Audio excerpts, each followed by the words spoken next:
Olá, você que me segue no Rodrigo Silva, Arqueologia. Estamos de volta para mais um bate-papo, sempre falando de coisas relacionadas à Bíblia, à teologia, à filosofia. E hoje eu gostaria de conversar com você um pouquinho sobre os dinossauros a partir do ponto de vista da Bíblia e do livro do Gênesis. Mas eu não posso começar o assunto sem primeiro convidar você, que ainda não é inscrito no canal, a se inscrever. Se gostar do conteúdo, partilhar para os seus amigos, deixar o seu like. E uma coisa importante, não se esqueça de ativar o sininho de notificações e também deixar um comentário aqui no canal. Isso ajuda muito o YouTube a reconhecer que esse canal realmente ele tem valor e outras pessoas podem assistir também, tá certo? Aproveitando o ensejo, eu também gostaria de fazer um convite todo especial para você. Agora, a partir do dia 8 de fevereiro, eu vou começar a Semana Bíblia 3D. O que é a Semana da Bíblia 3D? Há muitas pessoas que têm dificuldade de entender a Bíblia Sagrada porque ela foi escrita num contexto bem diferente do nosso. Por isso que as perguntas sempre estão saltando aí na internet e eu venho todas as vezes aqui colocar um vídeo, colocando algum ponto, explicando o outro. Então vamos falar um pouquinho de método.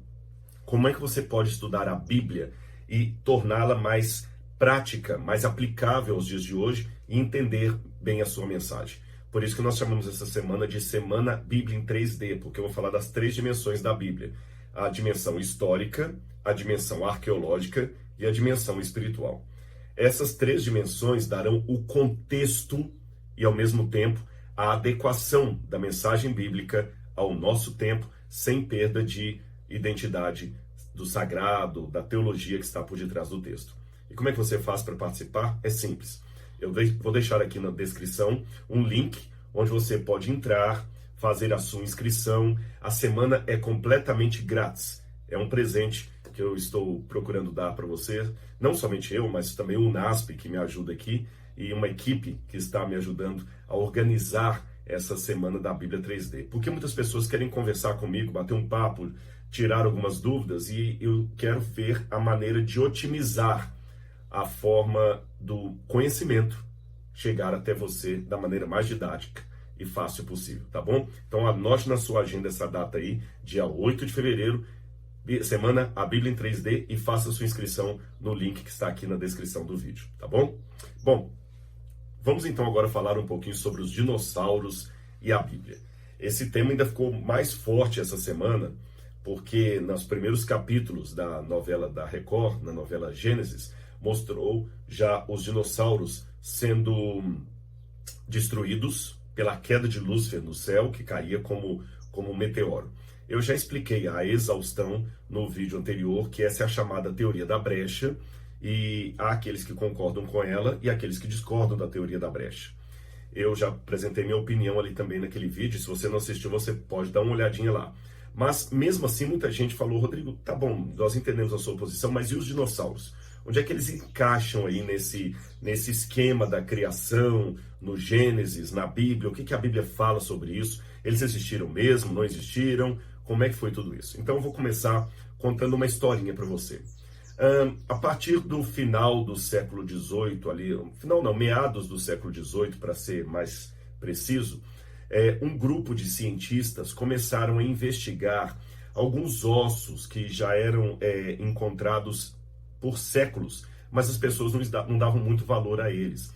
Eram ossos petrificados de animais que pareciam não existir mais. Alguns pequenos, como peixes, como uma espécie de baratinha que foi chamada depois de trilobita, alguns gigantescos, um fêmur enorme, maior do que o fêmur de um elefante, por exemplo, e não era um elefante, não era um rinoceronte, era algum tipo de animal que ninguém encontrava na fauna.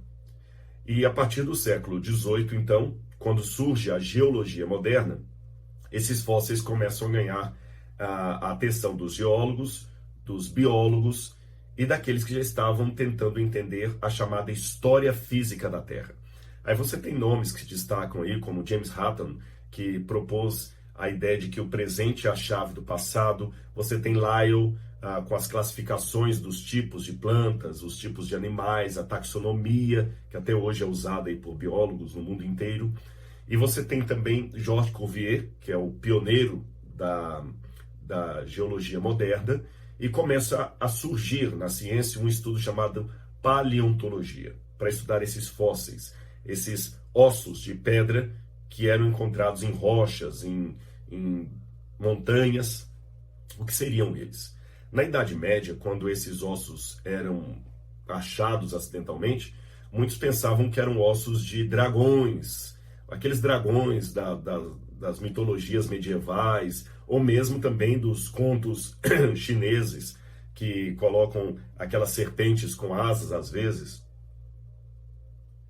cuspidoras de fogo, que inundaram a imaginação de muitos escritores do passado. Bom, o nome desses animais nomes para esses animais começaram a ser dados agora a partir das classificações que eram dadas em biologia. Por exemplo, um dos primeiros que eles deram o nome foi o iguanodonte. E depois, por volta, se eu não me engano, de 1840, acho que foi em 1841, um pesquisador também chamado Richard Owen, ele resolveu chamar de maneira geral esses animais extintos de dinossauros. De onde que ele inventou esse nome dinossauros? Conhecedor da língua grega, e na época era muito comum na ciência fazer nomes científicos a partir do grego e do latim. Então ele pegou duas palavras gregas, a palavra denios em grego significa algo aterrador, algo monstruoso, algo assustador, e a palavra sauros, que significa lagarto. Então deniosaurus, que virou dinossauro, seria em grego lagarto aterrorizador, ou lagarto monstruoso, alguma coisa assim. Depois, por uma semântica, alguns acabaram entendendo até o lagarto como sendo réptil, assustador. Aí veio o nome dinossauro, 1841, Owen. Até aí tudo bem, mas essas ideias começaram a conflitar com as posições teológicas da época.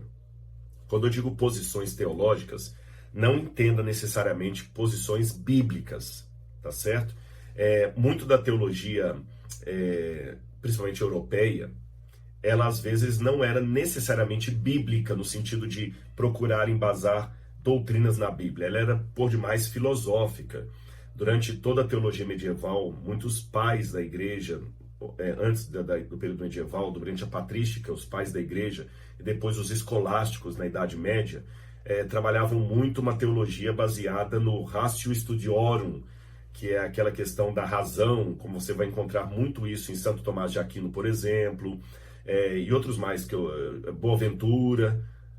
São Boaventura e outros mais que eu poderia mencionar. No lado da Reforma Protestante, você vai ter também um peso muito grande da filosofia sobre a teologia ali nas escolas alemãs, apenas para dar um contexto para você.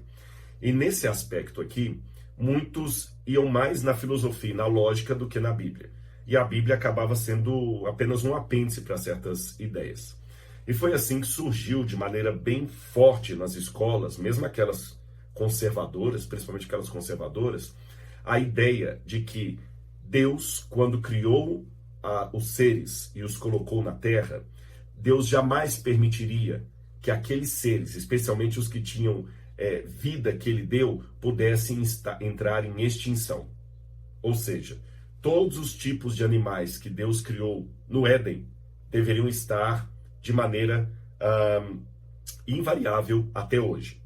Até hoje. Em outras palavras, se eu entrasse numa máquina do tempo e voltasse no passado, no Jardim do Éden, eu ia ver todos os tipos de cachorro que eu tenho hoje, todos os tipos de pássaros, todos os tipos de cobras, todos os tipos, iria estar tudo ali. Isso foi chamado de fixismo. Fixismo. Aquelas espécies que Deus criou estariam desde o Éden até hoje de maneira fixas, sem variação. E Deus também jamais permitiria que uma classe de animais que ele mesmo criou entrasse em extinção. Porque, pela lógica da teologia da época, seria perder para Satanás. Entenderam o fixismo, o que era? Quando você ia para a Bíblia, eles baseavam esse tipo de declaração em textos como Gênesis. Vou ler para você aqui esse à guisa de ilustração.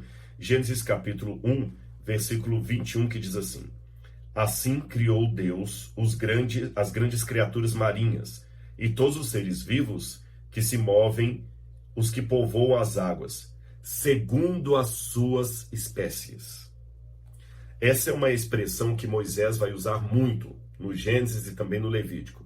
Segundo as suas espécies. Segundo as suas espécies. Essa palavra espécie, em hebraico, é a palavra min. Ela aparece 41 vezes no Antigo Testamento. Das 41 vezes que min aparece no hebraico do Antigo Testamento, 40 vezes são nos escritos de Moisés, no Pentateuco, e uma vez no livro de Ezequiel. Agora a pergunta é: o que significa espécie? Você sabe que até dentro da biologia moderna existe um debate sobre as categorias de espécie. De maneira mais ou menos generalizada, eu poderia dizer que do ponto de vista biológico, espécie significa aquelas populações naturais que conseguem cruzar entre si, gerando descendente fértil. Isso seria uma espécie. Se elas são reprodutivamente isoladas e ativas, ou seja, elas conseguem ligar, é porque são da mesma espécie. Agora, é lógico que isso fica bonitinho, dito assim de maneira geral, mas quando você sai do verbete para ir para o mundo prático, aí tem um debate tremendo entre biólogos e especialistas em ciência, porque, que tipo de animal eu posso classificar dessa espécie? Né? Será que o leão e a chitara são da mesma espécie? Não são? Será que a hiena e o coiote e o cachorro são da mesma espécie? Não são? Aí tem um debate tremendo na biologia que eu não vou entrar nele. Primeiro, porque não é o tema do vídeo.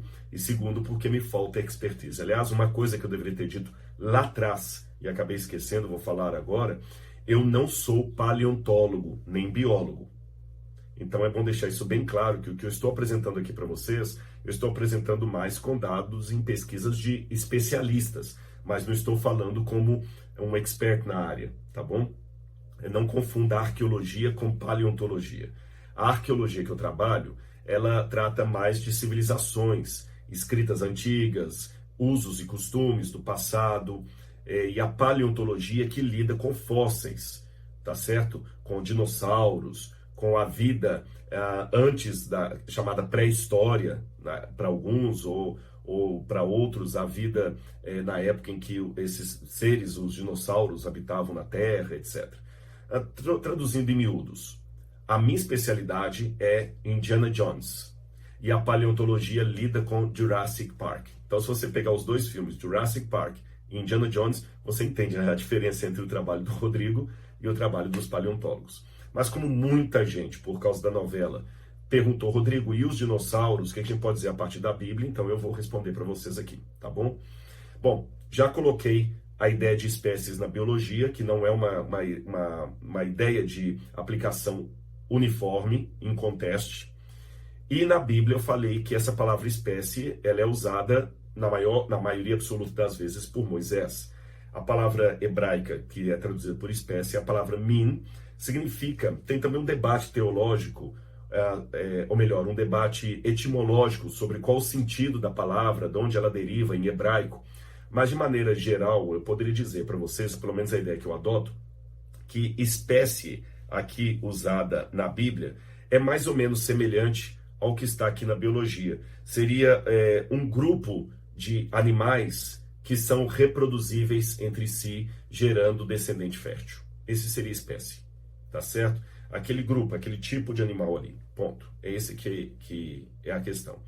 Mas, voltando à história teológica, eles entendiam, no final do século XVIII e século XIX, o fixismo, que essas espécies que Deus criou aqui, segundo as suas espécies, significa que esses animais jamais mudariam ou poderiam ser extintos. Mas os ossos que apareciam indicavam o contrário, que houve grupos de animais que Deus criou e que desapareceram. Houve até alguns teólogos que acreditaram que esses animais que desapareceram não foram criados por Deus, mas por Satanás. Por isso que Deus os destruiu, porque não foi Deus que criou, foi Satanás. Então os ossos que nós vemos são criação de Satanás para acabar com a natureza. Houve quem pensasse isso aí no passado. Bom, o que eu posso dizer hoje com base no que a ciência afirma e a partir de uma leitura da Bíblia, especialmente do livro do Gênesis? A ideia do fixismo, ela demonstrou-se posteriormente uma ideia tola. sem base bíblica, tá certo? Não há nada na Bíblia que consubstancie essa ideia de fixismo. Nada, absolutamente nada, tá bom? E nós podemos trabalhar com a ideia de que houve grupos de animais que Deus criou e que foram extintos. Nada na Bíblia vai contra essa ideia. Em segundo lugar, nós podemos sim trabalhar com base na Bíblia de que algumas espécies que Deus criou se modificaram ao longo do tempo. O próprio livro do Gênesis mostra isso. A serpente, por exemplo, como resultado do pecado, passou a rastejar no pó da terra e comer o pó. Tudo indica que a serpente, antes da queda, seria um animal fisiologicamente distinto do que nós temos hoje. Porque Deus falou, a partir de hoje você vai rastejar no pó da terra. Por isso que muitos teólogos acreditam que a serpente do Éden deveria ser um animal lindo, talvez até com asas, com patas. E na novela também você viu que a serpente foi demonstrada como sendo quase um réptil, assim, né? Gracioso, alguma coisa dessa natureza. É lógico que há licença poética, porque ninguém estava lá para saber como ela era exatamente. Mas a própria Bíblia fala que a natureza mudou depois do pecado. Deus diz assim, a terra passou a produzir cardos e abrolhos por causa do pecado de Adão. A terra passou a produzir cardos e abrolhos. Não produzia antes. A própria fisiologia humana vai mudar quando Deus ordena que Adão e Eva agora saiam do jardim. Eles podem morrer. Eles podem morrer agora. Eles podem ter o suor do rosto. Eva passa a ter dores na hora do parto. Depois do dilúvio, Noé começa a comer animais. Então nós vemos aí que tem muita coisa que realmente a própria Bíblia acena que houve modificação. O que nós não acreditamos do ponto de vista bíblico do criacionismo é na ideia de que um animal de uma espécie se transformou num animal de outra espécie. Ou seja, nós não conseguimos aceitar que um réptil virou um mamífero e depois uma galinha, que um dinossauro é o ancestral de uma galinha. Isso é que nós não aceitamos do ponto de vista da criação. Que um réptil acabou mudando e virou galinha. Não. Mas nós acreditamos sim que um tipo de galináceos originais deram origem a diferentes tipos dentro da mesma espécie.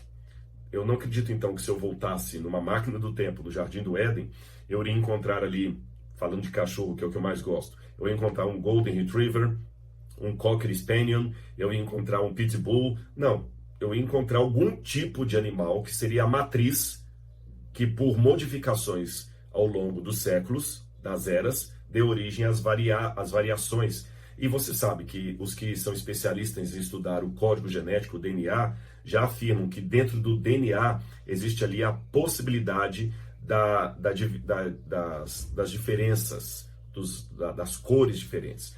Eu até vou colocar de uma maneira bem leiga, porque eu também sou leigo em área de biologia. O DNA na natureza, especialmente o DNA humano, é como se fosse uma caixa de lápis de cor fechada. Aí você pega aquela caixa de lápis de cor fechada, ou caixas no plural de lápis de cor fechada, e dá para crianças em ambientes diferentes.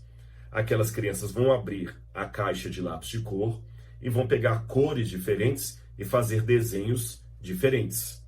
Uma criança vai desenhar num pedaço de papel uma casa com uma árvore, ela vai colocar muito verde na casa, na árvore, muito azul no céu.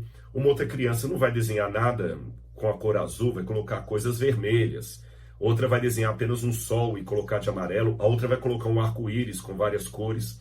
Veja bem, todos esses desenhos de cores e formas diferentes são oriundos de caixas muito semelhantes. Ou seja, com aquela caixa de lápis de cor, dá para eu fazer desenhos multicoloridos e diferenciados de uma mesma caixa de lápis de cor.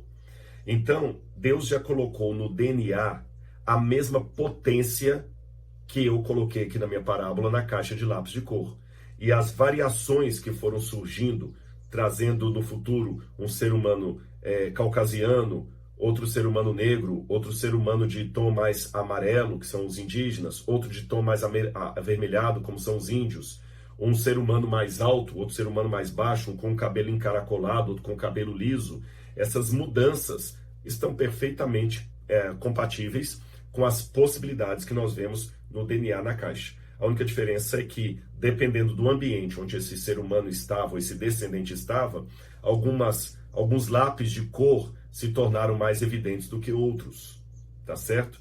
Então, por isso que o urso polar é todo branquinho, mas aquele outro urso cinza já tem uma outra cor. O polar, certamente, para se adaptar à neve e assim conseguir camuflar do predador. Percebeu como é que Deus é sábio e colocou essa informação genética no DNA? É por isso que, mesmo saindo de Adão e Eva, nós temos hoje seres humanos de cores, tipos e tamanhos tão diferentes, mas ainda assim é uma raça humana, não são raças humanas. E também na natureza. Você tem manga-espada, manga coração de boi, você tem manga-sapatinho, tem um monte de manga que você pode comer aí diferente. Manga rosa, tem um monte de manga que você pode comer, tem um monte de banana, todas vindas de uma mesma forma, de uma mesma matriz biológica. Bom, e os dinossauros? Como é que eles aparecem nesse meio tempo aí? Bom, há 3 explicações. Uma delas é aquela da teoria da brecha, que eu já expliquei no vídeo passado, os que a defendem e acham que os dinossauros existiram antes de Adão. E ali eu apresentei os prós e os contras a respeito dessa teoria. A segunda hipótese seria a de que os dinossauros foram criados por Deus e foram preservados na arca e sobreviveram depois do dilúvio, alguns deles. Os que acreditam nessa segunda hipótese apresentam como argumentos os seguintes elementos. Vou simplificá-los aqui para vocês. Que os dinossauros poderiam muito bem caber na arca de Noé, porque eles foram para ali em forma de ovo. Alguns foram na forma de ovo, outros foram na forma de filhotes. Alguns acreditam até que bastaria Noé levar ali uns 50 tipos diferentes de dinossauro para ter todos os tipos que temos hoje.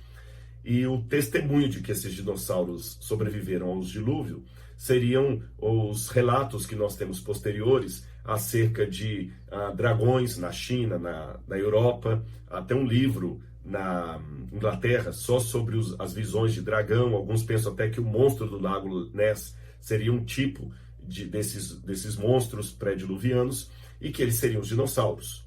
Só que esse nome dinossauro, como eu falei, foi dado por Owen a partir de 1841, mas os antigos chamavam de dragão. Eles até pensam que quando o livro de Jó fala do Leviatã, a serpente do mar, e o Behemoth, aquele animal da terra lá, que o Behemoth e o Leviatã seriam tipos de dinossauros registrados ali no livro de Jó, que Jó e o autor do livro de Jó conheceriam muito bem. Eu, particularmente, tenho dificuldade em acreditar nisso, porque os relatos desses supostos encontros de seres humanos com dragões ou dinossauros parecem fantásticos demais. Não sei, falta um mínimo de evidência. Eu ainda não estou convencido deles, não. Analisando literariamente o livro de Jó, também me parece muito difícil acreditar que o Behemoth e o Leviatã, aqueles 2 animais, símbolo máximo do mal, seriam animais autênticos e encontradiços na fauna dos tempos bíblicos. Eu acredito mais que seriam animais simbólicos ou mitológicos para representar as forças do mal. Assim como aqueles animais que aparecem em Daniel capítulo 7, que ele descreve um leopardo com 4 cabeças e 4 asas, um leão com asas, ou a besta do Apocalipse, que aparece ali no último livro da Bíblia Sagrada que nós temos ali. Então eu tenho cá minhas desconfianças. Eu acredito que os dinossauros existiram, mas eles de alguma maneira não foram preservados na arca. Tudo leva a crer que esses dinossauros foram destruídos em massa e realmente extintos, tanto do ponto de vista evolucionista quanto do ponto de vista bíblico. Você sabe que do ponto de vista evolucionista, acredita-se que os dinossauros foram destruídos por um meteoro que bateu na Terra. Há um estudo muito grande sobre os astroblemas. O que são astroblemas? São meteoros que bateram na Terra. E, por exemplo, quando você olha a Lua, você já notou que a Lua tem um monte de crateras? O que são aquelas crateras? São impactos de meteoros, de pedras que bateram na Lua. Só que como a Lua não tem uma atmosfera como a da Terra, aqueles impactos batem ali, mas como não tem vento, a cratera fica. No caso da Terra, nós tivemos os mesmos impactos, só que muitas dessas crateras estão debaixo d'água, porque os oceanos cobrem a maior parte da Terra, muitas delas estão debaixo d'água, outras a erosão e a ação do vento acabaram cobrindo, mas é possível identificar várias crateras. Tem uma cidade inteira na Alemanha que ela está construída dentro de uma cratera de um asteroide que bateu na Terra. Então acreditam que, em algum tempo no passado, um asteroide bateu na Terra e destruiu os dinossauros.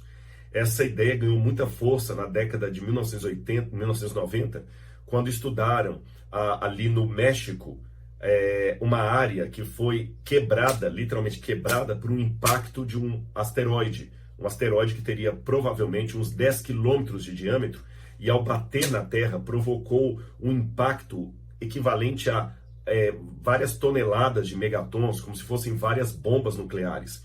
Esse impacto provocou tsunamis enormes, gigantescos, com quilômetros de altura, e esses tsunamis varreram a Terra, bem como até uma certa atividade cataclísmica que provocou o surgimento de vulcões, de montanhas, de canyons, tudo de uma vez, nesse astroblema, nessa catástrofe, e foi ela que destruiu os dinossauros. Uma variação dessa teoria acredita que muitos dinossauros não morreram pelo impacto desse meteoro, mas sim pelas consequências posteriores, como os próprios tsunamis que eu falei com vocês, a mudança climática da Terra, a falta de alguns alimentos, a não adaptação desses animais ao novo período que se surgiu, especialmente a era glacial. Eu acho que essa ideia é interessante. A única questão que ela bateria contra o relato bíblico é que a teoria evolucionista acredita que esse impacto que destruiu os dinossauros aconteceu há mais ou menos 65 milhões de anos. E que os dinossauros teriam existido há 230 milhões de anos e 65 milhões de anos eles foram extintos.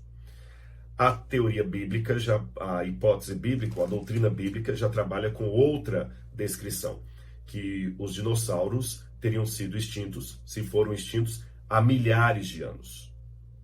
Aqui nós temos um problema, porque normalmente, ainda que eu acredite na hipótese de que a Terra, a matéria inorgânica, possa ter existido por milhões de anos aqui, até que Deus, na semana da criação, começou a dar forma e preencher isto, ainda que eu acredite que a Terra possa ter 4 bilhões de anos, isso não é incompatível com o relato do Gênesis, a vida na Terra tem que ter milhares de anos, porque a semana da criação ocorreu há alguns milhares de anos, e a vida na Terra só surgiu na semana da criação.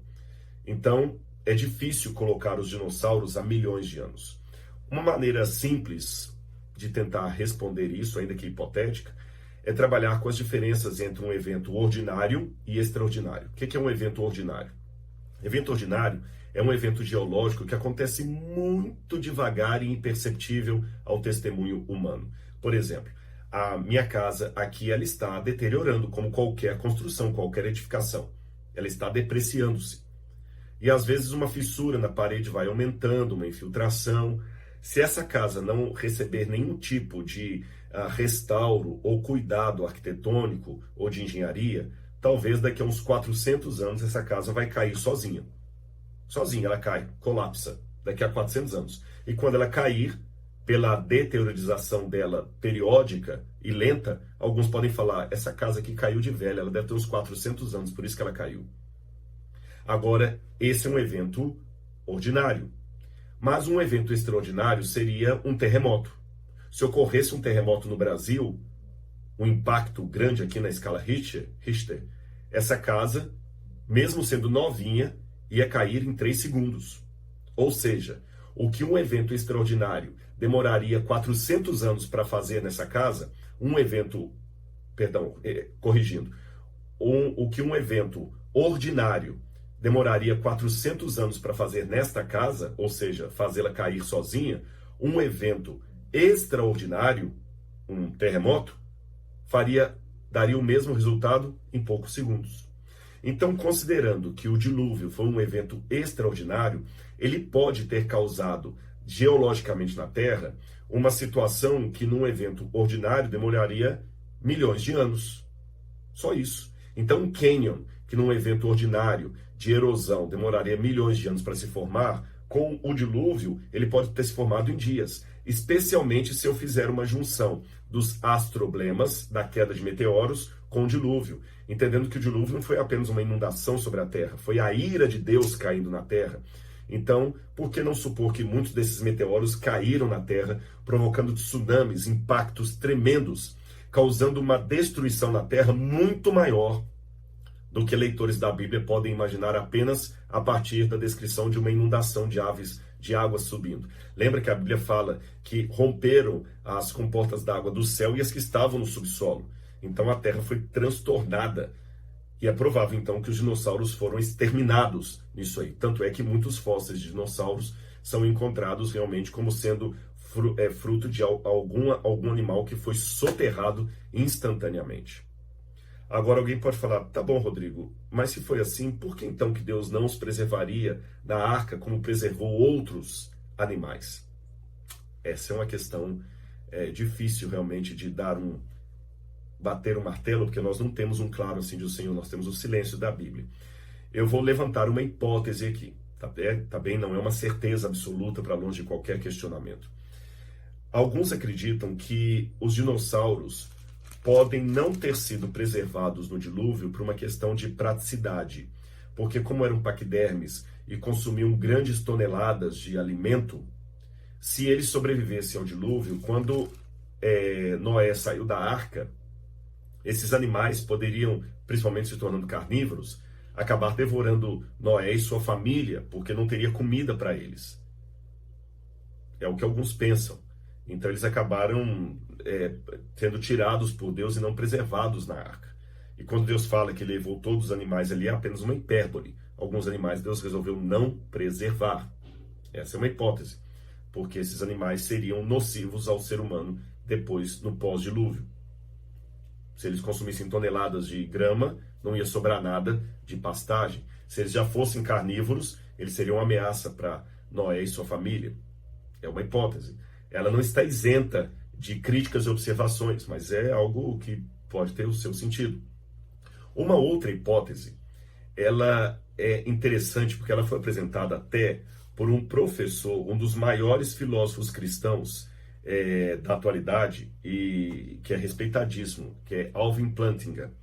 Você sabe que Alvin Plantinga foi respeitado ele é respeitado até por ateus.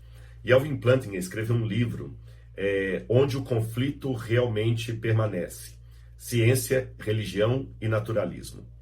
E ele diz o seguinte: o mundo pode muito bem conter pecado e sofrimento, não apenas da parte dos seres humanos, mas talvez também da parte de outras criaturas. Na verdade, algumas dessas criaturas, outras, podem ser muito mais poderosas do que os seres humanos. E alguns deles, Satanás e seus anjos, por exemplo, podem ter tido permissão para desempenhar um papel na evolução da vida na Terra, guiando-a na direção da predação, desperdício e da dor. E antes de você falar, Rodrigo, mas isso é coisa muito de crente. Não, Alvin Plantinga publicou esse livro, nada mais, nada menos, pela Oxford University Press. Foi a Universidade de Oxford que produziu esse ensaio filosófico dele. Embora seja filosófico e hipotético, ele tem a sua lógica. Será que, se o ser humano tem a capacidade de mexer geneticamente na natureza, produzindo coisas que realmente estão realmente assustando aí, por exemplo, a própria questão dos transgênicos, que muita gente está apavorado, o que isso aí pode causar. E nós sabemos que tem alguns cachorros, por exemplo, que são frutos de uma espécie de hibridismo, estou usando a palavra como leigo. Misturas de raças de cachorros aí, provocando Doberman, um cachorro às vezes talvez tem muito ódio, muita raiva e perigoso até. Se o ser humano tem essa capacidade, supondo a existência de forças do mal, por que o diabo também não poderia direcionar alguns animais ou alguns elementos da natureza produzindo coisas que seriam caóticas e que atrapalhariam a vida do ser humano aqui na Terra, que é o que ele mais quer? Será que ele também não poderia produzir algumas catástrofes? E é interessante que até entre os paleontólogos existe um debate tremendo sobre a simetria dos dinossauros. Eu vou dar um exemplo para você. O Tiranossauro Rex, que por muito tempo foi considerado o rei dos dinossauros, por isso que ele é chamado de T-Rex, o tiranossauro rei, o T-Rex, ele por muito tempo era considerado o maior predador dos dinossauros. Depois, alguns paleontólogos investigando melhor falaram, não, diferente do que o filme Jurassic Park mostrou, o T-Rex era na verdade um carniceiro, ele não era um predador, porque ele tem as mãozinhas muito atrofiadas por uma cauda muito grande, ele era desproporcional, ele não conseguiria andar correndo como no filme, ele iria rastejando aquela cauda ali, ele teria dificuldade para se virar. Ele parece até, colocaram alguns, um animal fruto de um hibridismo que não deu certo. Bom, depois isso até ganhou um cunho científico durante um tempo. Agora, mais recentemente, alguns paleontólogos e biólogos estão tentando restaurar o poder, a braveza do T-Rex, colocando-o de novo como um predador e não mais um carniceiro. Eu, como não sou da área, não posso emitir opinião, mas eu estou colocando isso aqui apenas para você ver que os...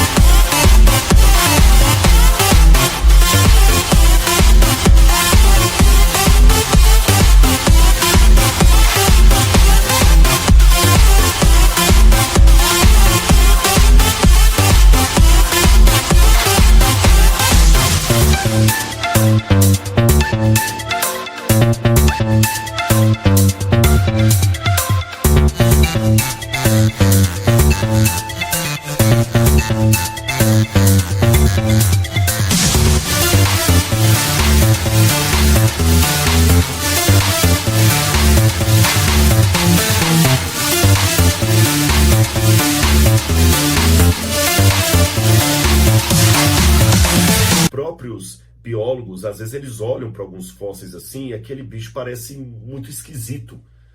Então, será que o diabo, antes do dilúvio, não teria até colocado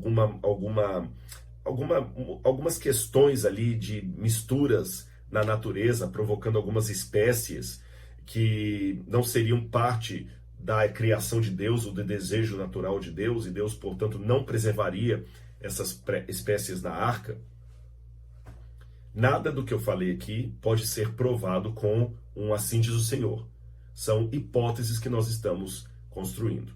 Se eu for literalmente no texto bíblico, o que eu posso dizer para você é o seguinte: a Bíblia não fala nada de dinossauro. A questão da serpente do mar, do Leviatã, é interpretação.